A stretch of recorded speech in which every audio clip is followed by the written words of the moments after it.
Hello दोस्तों, welcome back to my YouTube channel. आज assistant registrar cooperatives में हम लेसन 8 की तरफ जा रहे हैं और आज का टॉपिक थोड़ा इम्पोर्टेंट भी है और थोड़ा समझने वाला भी है। टॉपिक है cooperative banks and cooperative banking. Okay, banks क्या हैं और कोऑपरेटिव बैंकिंग किसको बोलते हैं, तो यह चीज़ हम देखेंगे। हम स्टार्ट करते हैं। सबसे पहले हम बात करेंगे कोऑपरेटिव बैंक्स और कोऑपरेटिव बैंकिंग इन इंडिया में कैसे होती है। Primary financiers of agriculture activities. Cooperative banks जो मोस्टली काम करते हैं वो जुड़े हैं एग्रीकल्चर एक्टिविटी से, स्मॉल स्केल इंडस्ट्रीज से एंड सेल्फ एम्प्लॉयड वर्कर से। ये तीन जो चीज़ें हैं इनको ये लोन प्रोवाइड करते हैं। The Ananya cooperative bank limited in India is considered to have been the first cooperative bank in India.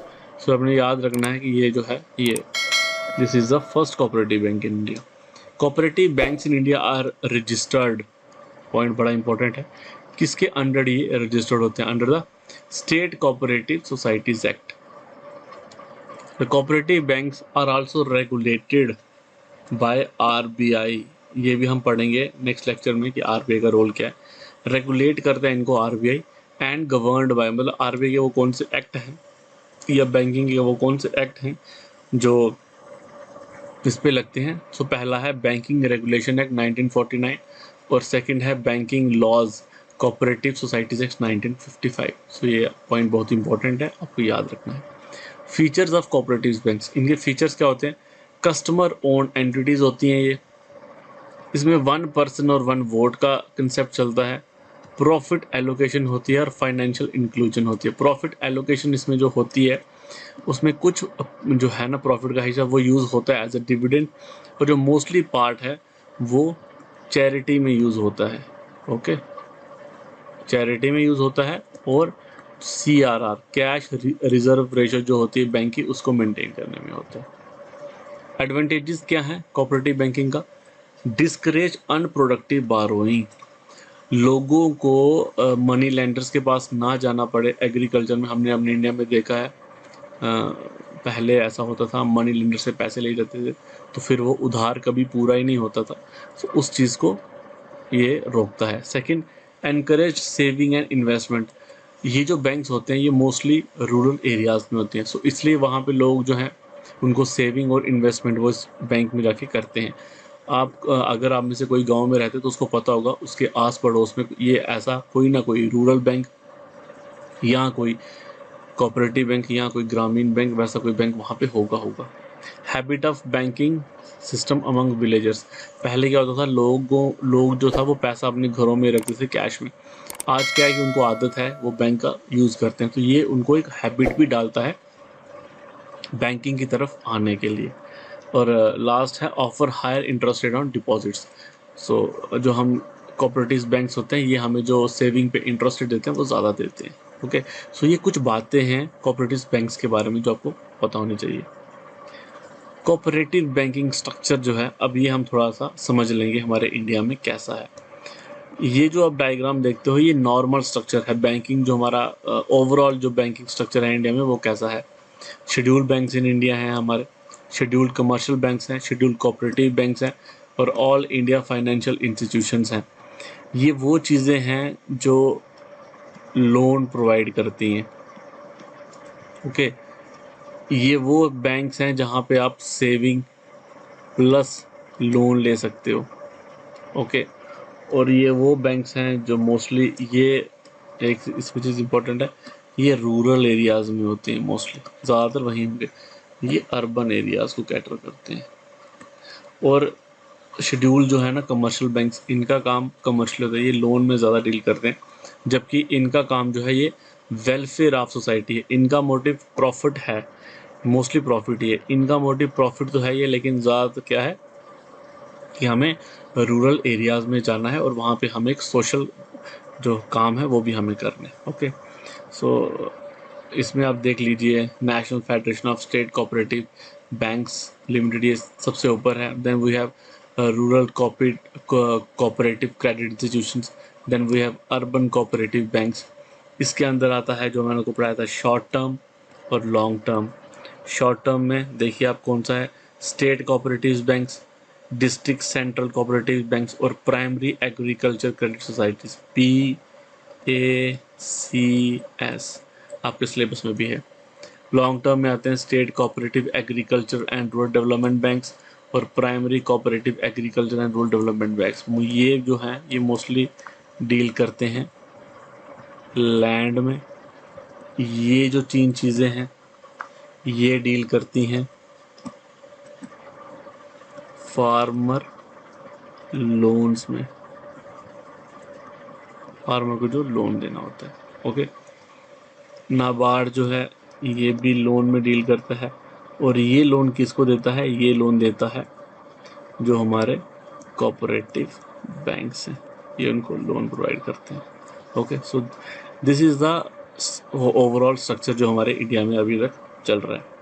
अब हम बात करेंगे स्पेसिफिकली कोऑपरेटिव क्रेडिट इंस्टीट्यूशन हमारे इंडिया में कैसे हैं। तो 2 टाइप के हैं, अर्बन में जो है और रूरल में है। ये इनके नंबर्स हैं, या थोड़ा सा देख लो, अप्रोक्सीमेशन पता होनी चाहिए।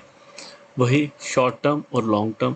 शॉर्ट टर्म में आगे state cooperative, district central cooperative और प्राइमरी एग्रीकल्चर क्रेडिट सोसाइटीज, और लॉन्ग टर्म में आगे हमारे लैंड बैंक्स बोलते हैं हम इनको, जो अपने पीछे पड़े, हम उनको एक और नाम से भी जानते हैं, लैंड बैंक्स।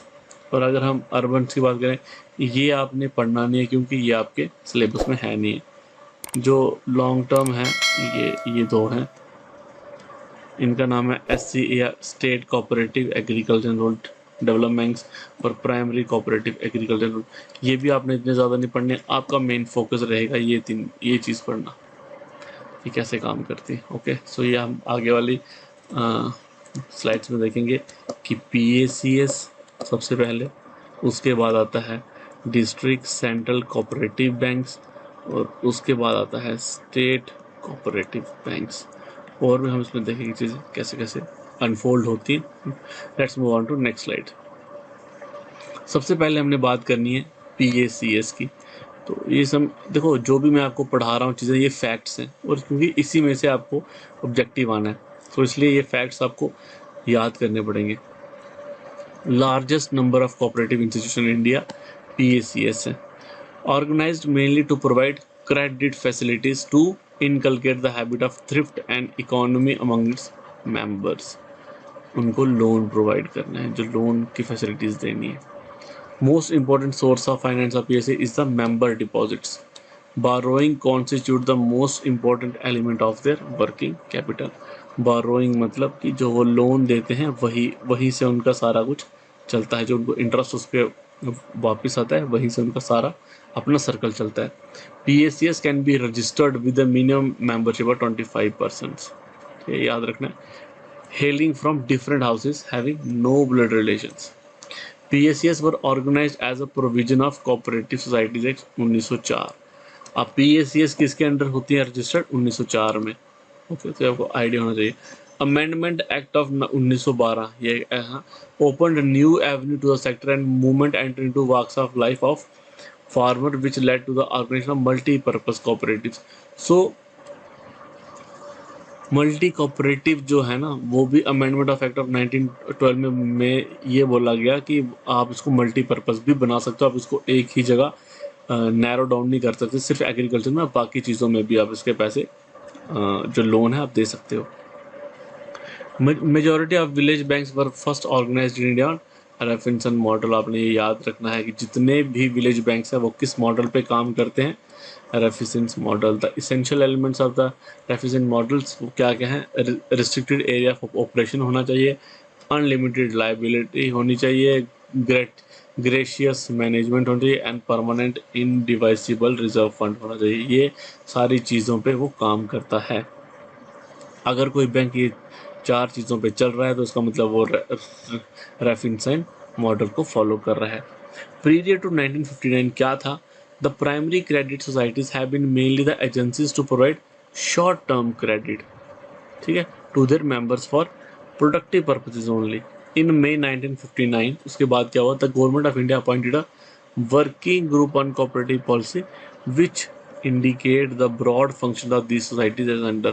पहले इसको माना जाता था कि ये सिर्फ शॉर्ट टर्म लोन देती है, किसको? एग्रीकल्चर, एक फार्मर को देगी छोटे से काम के लिए, जब भी उसको फसल वगैरह बोनी है उसके बाद वो उसको रिटर्न कर देगा।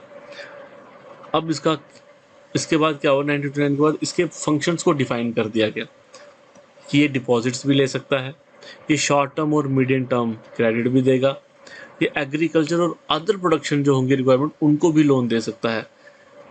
एग्रीकल्चर प्रोड्यूस को अगर मार्केट में देना है उसके लिए भी लोन आपको मिल सकता है। और to help plan the agriculture production for a village, ये एक पूरे के पूरे विलेज की जो प्रोडक्शन है उसको भी फॉर्मुलेट कर सकता है। To undertake and educate, advise and work, देखो ये तो इंपॉर्टेंट है, एजुकेट करना है, एडवाइस करना और वर्क करना है for the welfare of its members. So ये काम था पीएसीज का, तो आपको याद रखने के फैक्ट्स है। अब इसके सोर्स ऑफ फंड्स क्या होते हैं ये आपको याद रखना है। सबसे पहले paid up share capital, issue shares for members. Paid up share capital होते हैं कि जो वो पूल करके जो उन्होंने अपने लिए पैसा बनाया है उसको हम बोलेंगे पेड अप शेयर कैपिटल, और इसको वो शेयर्स की फॉर्म में रखते हैं। डिपॉजिट्स ऑफ मेंबर्स सेविंग, यहाँ से पैसा आता है, बारोइंग से पैसा आता है जो बारो करता है, और सरप्लस असेट्स और रिजर्व फंड। अब बारोइंग कहाँ से करेंगे? ये बारोइंग करेंगे डीसीसीबी या तो उससे करेंगे एससीबी, और एससीबी कहाँ से बोरिंग करेगा? बेसिकली नाबार्ड से। ओके, यहाँ जो वर्ल्ड एग्रीकल्चरल एजेंसीज हैं वो भी पैसा फंड करती हैं, वो भी इन्हीं के थ्रू यहाँ आता है। ओके, सो ये 4 चीज़ों से बोरो किया जाता है। सेकेंड है district central cooperative banks. Idea is to ensure mutual help. इनका आइडिया बेसिकली क्या था? इंश्योर करें म्यूचुअल हेल्प, क्योंकि पीएससीज को कैसे काम करना है उनको शायद इतना आइडिया नहीं हो, ठीक है। और अगर एक एरिया में या एक डिस्ट्रिक्ट में लेट अस सपोज 20 पीएससीज हैं, ठीक है, तो उनमें तालमेल, उनमें म्यूचुअल हेल्प को मेंटेन करने का काम किसका है? डीसीसीबी का। Cooperative societies act 1912 permitted the registration of DCBs. First full flash DCB as per the provisions of act of 1912 was started in Jabalpur district of the central province. तो याद रखना है कि जो पहली कहाँ बनी? जबलपुर में बनी। As recommended by the Maclagan committee 1915 DCBs in India were classified, इनको क्लासिफाई किया हुआ कैसे? Banks whose membership is open to individuals, फिर बैंकिंग यूनियंस और मिक्स टाइप बैंक्स, इनको 3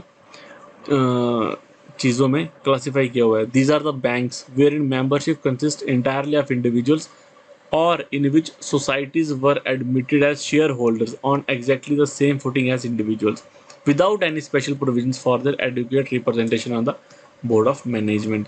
The Magalgam Committee was one of these opinions that these types of banks should not be given registration under the Cooperative Societies Act. Hence, no such bank exists in our country at present. Okay. So basically उन्होंने ये बोला कि जैसे आप एक individual अपने पैसे देता है, आपने एक पूरी की पूरी जो है ना सोसाइटी को वैसा ही समझना है। वो एक इंडिविजुअल ही आपको पैसे दे रहा है, उसको वैसा नहीं समझना है। और जो मगैलगम कमेटी थी उसने बोला था कि इनको रजिस्ट्रेशन ऐसी अगर कोई चीज़ आती है तो उसको कोऑपरेटिव सोसाइटीज़ एक्ट के अंदर रजिस्ट्रेशन नहीं मिलनी चाहिए।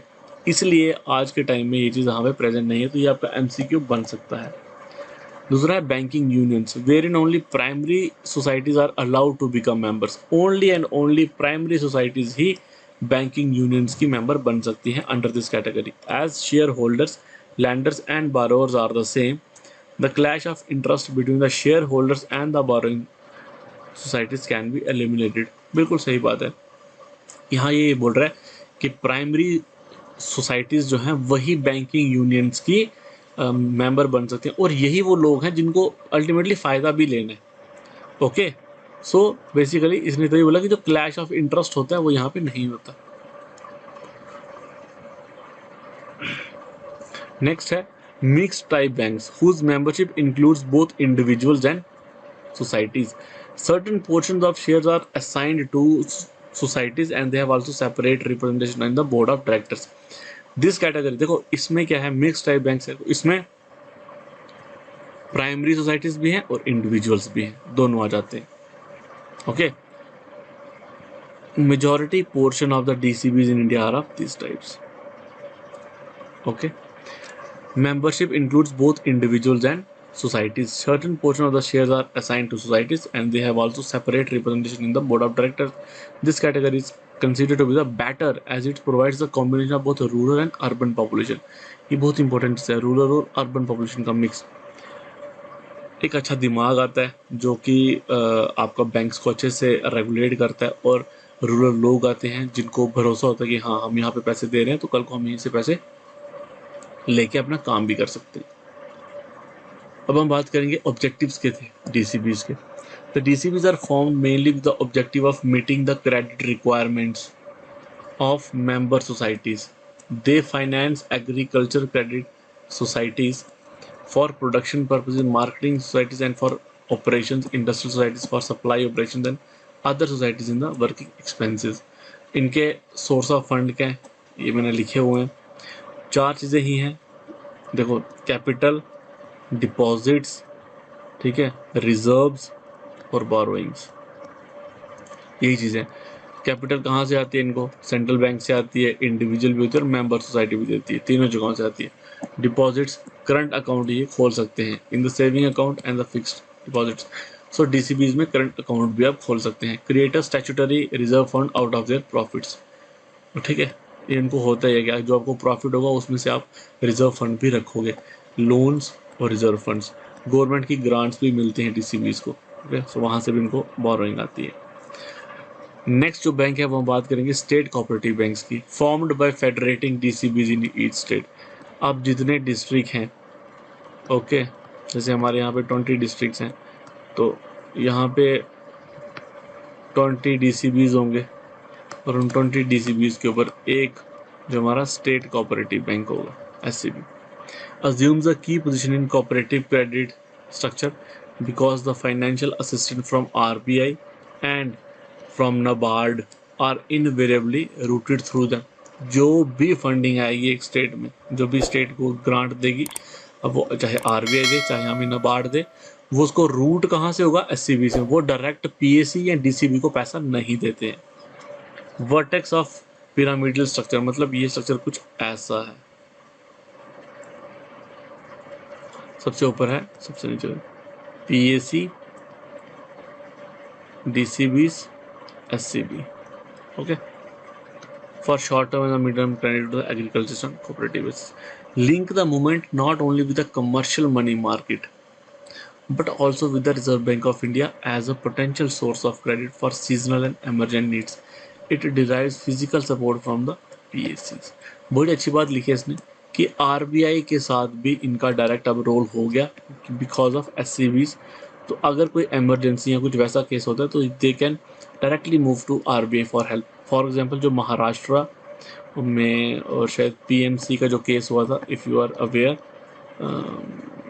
शायद this is primary, this is something PMC का केस हुआ था महाराष्ट्र में, महाराष्ट्र कोऑपरेटिव बैंक्स का केस हुआ था, और उस केस में भी जो हमारे एससीबीज होगी वो मूव कर गए थे टू आरबीआई फॉर हेल्प, और आरबीआई ने उस टाइम काफ़ी उनकी मदद भी की थी। The board of management of various state cooperative banks in India country today consists of individuals के representative होंगे elected by a general body, a few representative of affiliated societies and urban cooperative banks, representative each from the state cooperative agriculture and rural development bank. This is the जो हमारे land banks होते हैं वहाँ से बंदा होता है इसमें, इंडस्ट्रियल बैंक से होता है, और एक few representative not exceeding 1/3 of the total strength of the board of the state government. तो आपने इसमें सबसे इंपॉर्टेंट चीज़ है कि जो एससीबीज होते हैं इसमें 1/3 जो होते हैं वो गवर्नमेंट के बंदे होते हैं, ठीक है। बाकी लैंड बैंक्स के जो बंदे हैं वहाँ से रिप्रेजेंटेटिव आएंगे, जो इंडिविजुअल है वहाँ से आएंगे, जो मेंबर्स है वहाँ से आएंगे, लेकिन स्टेट गवर्नमेंट के बंदे भी इसमें होंगे, लेकिन 1/3 से ज़्यादा नहीं हो सकते। अब फंक्शंस क्या है, borrowing, small and medium savers of money in the form of current saving fixed deposit, NABARD से पैसा लेते हैं और स्टेट गवर्नमेंट से पैसा लेते हैं। Lends mainly to the central cooperative banks affiliated to it to finance the farmers through primary credit societies. Borrow surplus funds from central cooperative banks, जो सेंट्रल कोऑपरेटिव बैंक्स है उसमें से जो भी सरप्लस फंड होता है वो ये लेके and lends it to the deficit central banks को देते हैं। सो बेसिकली क्या है इंपॉर्टेंट चीज़ आपको ये समझनी है। देखो दो मैं यहाँ पे बॉक्सेस बना रहा हूँ, ये रखो।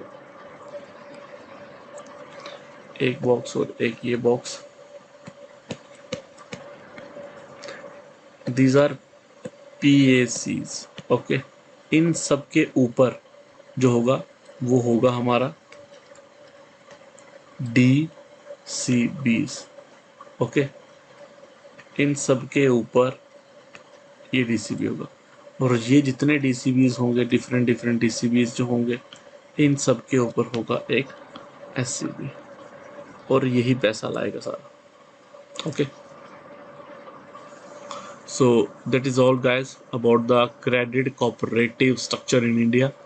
Subscribe to our channel, do motivate us, और इन जो भी मेरे वीडियोस आ रहे हैं इन सब के जो PDFs हैं वो मेरे टेलीग्राम चैनल पे अवेलेबल हैं @of माई बीस्ट लाइफ पे है। टेलीग्राम पे जाओ और वहाँ पे इसको ज्वाइन कर लो। मेरे जो जितने भी PDFs होंगे वहाँ पे अवेलेबल हैं, मैं उनको अपडेट करता रहता हूँ। नेक्स्ट PDF भी मेरा आ जाएगा। और अगर आपका कोई भी आपको चीज़ बतानी है या कुछ चीज़ पूछनी है तो आप do comment, I will get back to you. So that's it guys, so do motivate us, thank you. You color my life, you break the line, I'm falling for you.